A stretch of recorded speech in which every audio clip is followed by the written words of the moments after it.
बरं, आपलं काल लास्ट कोणतं होतं? Advantages of standardization. हां, त्याच्यानंतर आता आहे preferred number.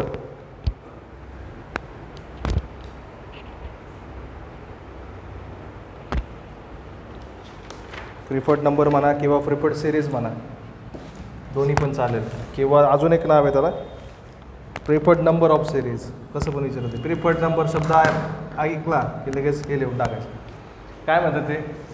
In industry during designing, म्हणजे आपण कंपनीमध्ये काही जर डिझाईन करत असेल, आता डायमीटर तुम्ही डिझाईन केलं आहे, तुमचं कसलं आहे मॅन्युफॅक्चरिंग, काय शार्प ब्रीफ आहे का कंपनीमध्ये?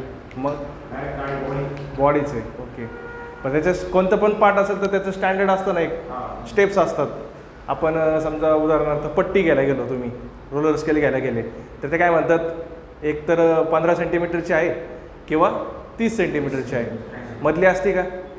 नाही. मग अशी एक स्टँडर्डायझेशन त्यांनी बनवून ठेवलेलं आहे की बाबा स्टेप्स त्यांनी ठरवले आहेत, त्या स्टेप्सलाच काय म्हणायचं? Preferred series. प्रिफर्ड म्हणजे काय? जी प्रिफर्ड करतो आपण, म्हणजे काय म्हणतात त्याला, काय प्रिफर म्हणजे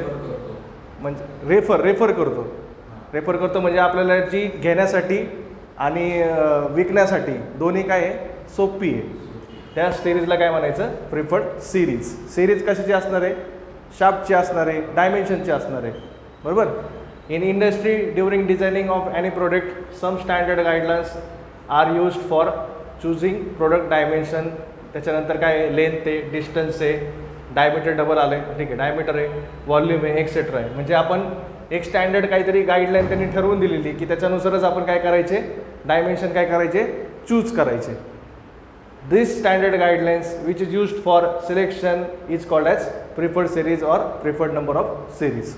एक्झाम्पल काय? जर आपल्याला शार्प त्यांनी बनवायला सांगितलं आहे की बाबा 10 mm ते 25 mm पर्यंत शार्प बनवा, तर आता बनवला आपण आणि आपल्याला तो बाजारामध्ये काय करायचं आहे, विकायचं आहे, तर आपण एक स्टँडर्ड ठरवणार ना, काहीतरी स्टेप्स ठरवणार. 2.5 सेंटीमीटरचं गॅप आहे, 2.5 mm गॅप आहे. मग त्यांनी कशी बनवताना कशी बनवली बाबा? 10 mm पहिला, त्याच्यापेक्षा जास्त पाहिजे असेल तर काय 12.5चा, त्याच्यापेक्षा जास्त पाहिजे असेल तर काय 15, 17.5. म्हणजे गॅप कशी ठेवली आहे? इक्वल ठेवली आहे, बरोबर. अशी नाही बनवायचं. अँड नॉट लाईक दॅट 10.1, नंतर मध्येच उडी मारली कुठं 13.8ला, नंतर कुठं 15.6ला, नंतर 17.2ला. असं चालणार आहे का? नाही ना, बरोबर. मग आपण जे स्टँडर्ड ठरवतो, ज्याच्यामध्ये आपण गॅप ठरवतो की कशी चूज करायची, त्या आपलं सिलेक्शनलाच काय म्हणायचं? प्रिफर्ड सिरीज, बरोबर. आता त्याच्यामध्ये तुम्हाला 5 टाईप आहेत. तुम्ही सिरीज कोणती ठरवणार त्याच्यानुसार तुमचे डायमेन्शन चेंज होणार आहे. सिरीज कितले? या R5, R10, R20, R40 आणि R80. त्याच्यावरनं त्याचे स्टेप फॅक्टर, म्हणजे स्टेप फॅक्टरनुसार आपण काय करणार आहे, हे जे आन्सर आलेत ना, याच्यानुसार आपण काय ठरवणार आहे? साईज ठरवणार आहे. आता ते कसं करायचं तेव्हा आपण सम आहेत आपल्याला 2, ते सममध्ये आपण बघूया. R5 सिरीजचा फॉर्म्युला काय? √10 दिसते सगळीकडं. हां, R5चा काय, त्याचा अर्थ काय? फक्त इथं काय लागायचं? 5th रूट, बरोबर. R10चा अर्थ काय? 10th route.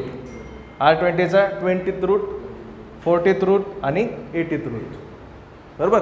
याचा आन्सर काय काढायचं ते आपलं कॅल्क्युलेटर करेल. हे काय पाठ करायची गरज नाही. तुम्हाला R5 विचारलं तर काय करणार? √10 आणि इथं काय टाकणार? 5 टाकणार साईडला, बरोबर. त्याच्यानुसार तुम्हाला व्हॅल्यू भेटेल. आता तुम्हाला काय विचारलं आहे? प्रिफर्ड सिरीज समजलं? डेफिनेशन तुम्हाला विचारू शकतात 2 मार्काला. Find out number of R10 series from 1 to 10. Series कोणती दिली तुम्हाला? R10. मग R10 सिरीजचा तुमचा स्टेप फॅक्टर काय आहे? और R10 series step factor is equal to R10 is equal to √10 is equal to काय उत्तर आलं? 1.2589. हे तुमचं उत्तर आहे. तर आपल्याला त्यांनी काय म्हटले की 1 ते 10 नंबरमध्ये तुमची स्टेप्स कशा देणार. समजा तुमचं पहिलं इनिशियल डायमेन्शन किती आहे? 1 mm आहे, असं समजा mm आहे, त्यांनी दिलेलं नाही, ते कशात ते काही दिलेलंच नाही. सपोज आपण समजले की इनिशियल डायमेन्शन किती तुमचं बेसिक पहिलं 1 mm आहे आणि आपल्याला कुठपर्यंत जायचं आहे? 10 mm पर्यंत जायचं आहे. तर तुम्ही स्टेप्स कशा देणार आणि कशाच्या साहाय्याने करायचं ते R10 सिरीज फॅक्टरने करायचं आपल्याला, बरोबर. मग काय करणार आपण इथं, देन फर्स्ट नंबर तुमचा काय येणार आहे 1. सेकंड नंबर 1 इंटू तुमचं फॅक्टर, याचं उत्तर काय आलं, याला काय म्हणणार आपण, फॅक्टरला 5 म्हणणार, डायमीटर, बरोबर. 1 इंटू डायमीटर करायचं, मग काय येणार उत्तर 1 इंटू 2.89, याचा आन्सर काढायचं. थर्ड नंबर असं लिहा किंवा असं लिहा, तुमची मर्जी. थर्ड नंबर 1 इंटू डायमीटरचा स्क्वेअर करायचा. काय करायचं, 1 इंटू डायमीटरचा स्क्वेअर. म्हणजे पहिला नंबर 1 घ्यायचा, second number multiplied by diameter म्हणा किंवा काय म्हणा स्टेप फॅक्टर म्हणा, तुमचा जो स्टेप फॅक्टर जो आला आहे, म्हणजे R10 सिरीज कन्सिडर केल्यानंतर तुमचं स्टेप फॅक्टर काय आला 1.2589, याला काय म्हणायचं स्टेप फॅक्टर, आणि ही काय तुमची सिरीज आहे. मग थर्ड नंबर काय आला 1 into diameter square. Fourth number काय येणार 1 इंटू 5 क्यूब, बरोबर. Fifth number 1 into 5 4. आता हे असं सोडवत जायचं आणि कुठपर्यंत सोडवायचं 10 येऊपर्यंत, म्हणजे उत्तर 10 आलं पाहिजे बरं का याचं. असं नाही की इथं 10 स्टेप झाल्या पाहिजे, स्टेप्स किती पण होतील आपल्याला माहिती नाही. आता इथं कोणती सिरीज घेतली आपण, R10 सिरीज घेतली, आपल्याला माहिती नाही किती इथं किती नंबर बसतील. R20 घेतलं तर कमी नंबर बसतील, R40 घेतलं तर वेगळे नंबर बसतील, आपल्याला ते माहिती नाही. मग याचं उत्तर सांगा मला. 1 इंटू 1.289 काय उत्तर आलं तेच आलं. याचं काय येणार 1 इंटू 1.289चा स्क्वेअर, 1 इंटू 1.289चा क्यूब, 1 इंटू 1.289⁴. याचा आन्सर सांगा. 1.6615. कशाचं याचं 1.6615. बरं, आता आपल्याला काय करायला लागणार आहे, स्टँडर्ड ठरवायला लागणार आहे ना. मग आता 1.28 आलं आहे, तर आपल्याला याला 1.28 चं 1.5 केलं तर चालेल मधी. ते तुमची मर्जी, तुम्ही ठरवायचं ते, असं काही फिक्स नाही की कसं घ्यायचं. 1.5 घेतलं, याचं 1.66 आहे, मग याचं किती घ्यायचं 1.7 घेऊ, म्हणजे याच्या पुढं जायचं थोडंसं, किंवा इथं 1.3 घेतलं तरी चालेल तुम्ही. 1.289 ना, 1.3 घ्या चला. 1.66चं काय 1.7, 1.289चं क्यूबचं याचं उत्तर किती आलं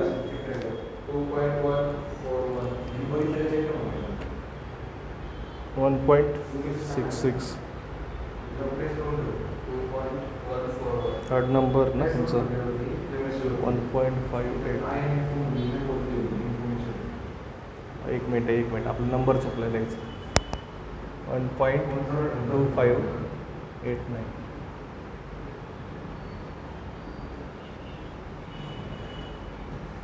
आता काढा, नंबर चुकला होता आपला.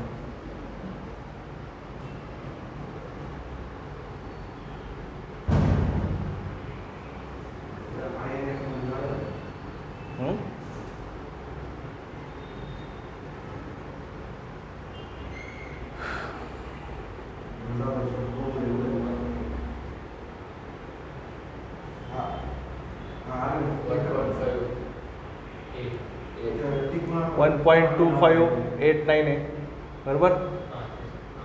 1.2589, मग 1.26 घ्या किंवा काही पण घ्या, तुमची मर्जी. या 1.2589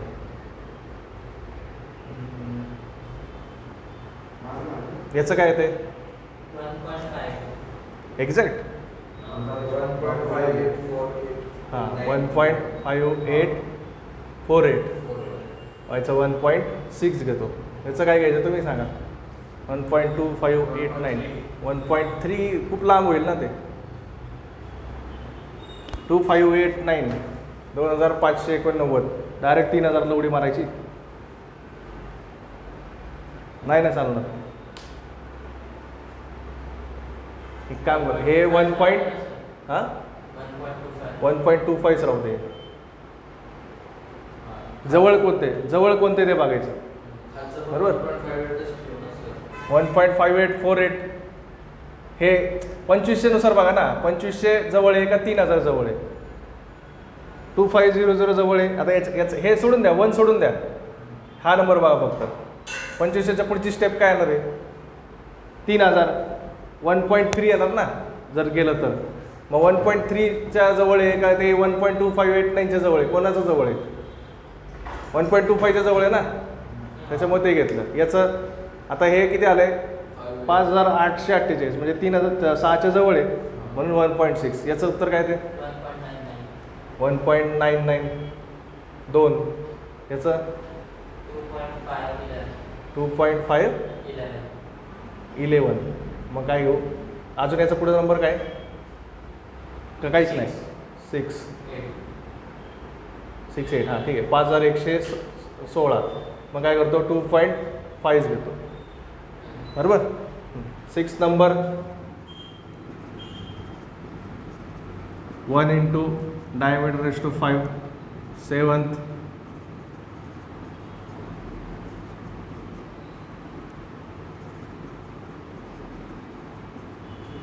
कुठपर्यंत जायचं आहे आपल्याला 10 पर्यंत जायचं आहे. हे असं 10 वर पोहोचूपर्यंत आपलं इथलं 10 नंबर येऊपर्यंत नाही, इकडं 10 उत्तर येऊपर्यंत पोचतं ना. बरोबर. हे वाढत चाललंय ना, इथं रेशो वाढतोय ना. 1.2589 रेस टू 5. 3.161 जिथं 9. 3.9 आहे 16 ना. 3.16 मग 3.1 बरोबर ना. सॉरी 3.16 सॉरी 3.15 घ्यायचं आपण. कसं घेतो हे बघा. हे 1 पॉईंट सोडून द्या. इथं समजा जर 2312 आलं बरोबर, तर आता हे कुठं आलं एक्झॅक्टली मध्ये आलं आहे. याच्या पुढचा नंबर काय येणार 2500 आणि याच्या मागचा नंबर काय येणार 2000. म्हणजे इथं काय येणार 1.2 येऊ शकतं किंवा 1.25 येऊ शकतं. मग इथं जवळ कोणते ते बघा. 1.25 सॉरी कुठं हां हे 3.1619. मग याच्या आधीचा नंबर काय येणार आहे हां 3 ओके हां 3.2 बरोबर. याचं 3.980 इथं काय 5 9805 4 पुढं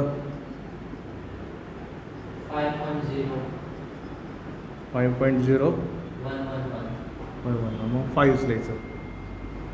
इथं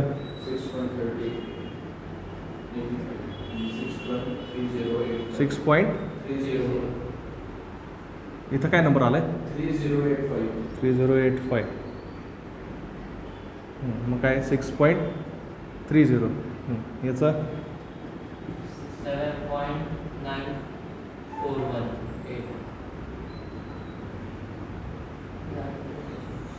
7.95 पुढं 9.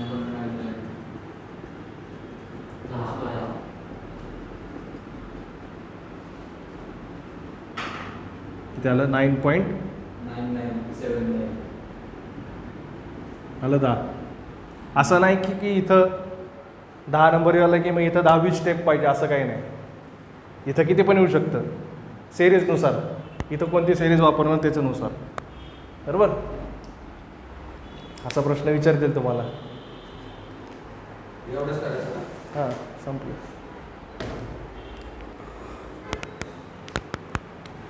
So number in R10 series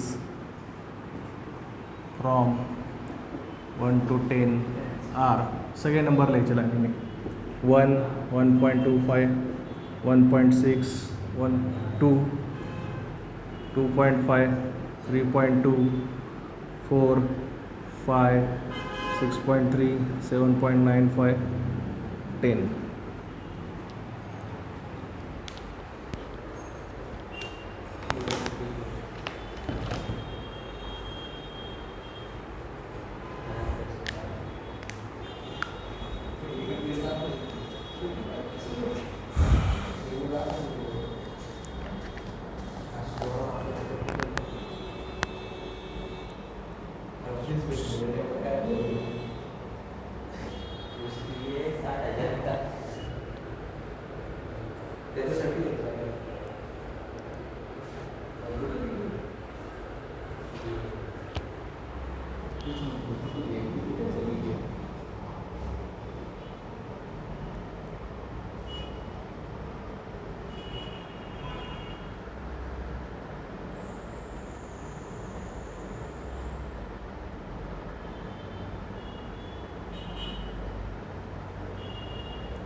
करिअरमधला सगळा आवड विषय हाच आहे सर डिझाईन ऑफ मशीन. हो आता सोपं वाटतं. सोपंच आहे ते. सुरुवातीला कसं वाटतं पहिला दिवस आहे. म्हणून सोपं आहे.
ते कालचं वाचलं ना, फोटो देईल का ते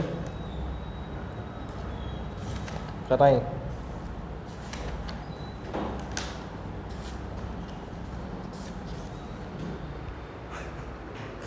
फोटोमध्येच आहे.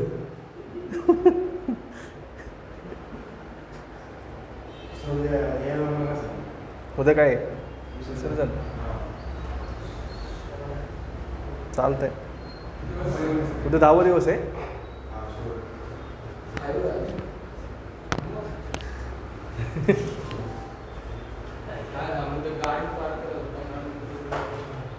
कुठे गेली पार्क? इकडं करायची. इकडं आहे ना दुकान, ते पेपरचं दुकान आहे ना समोर, तिथे तिथे करायची.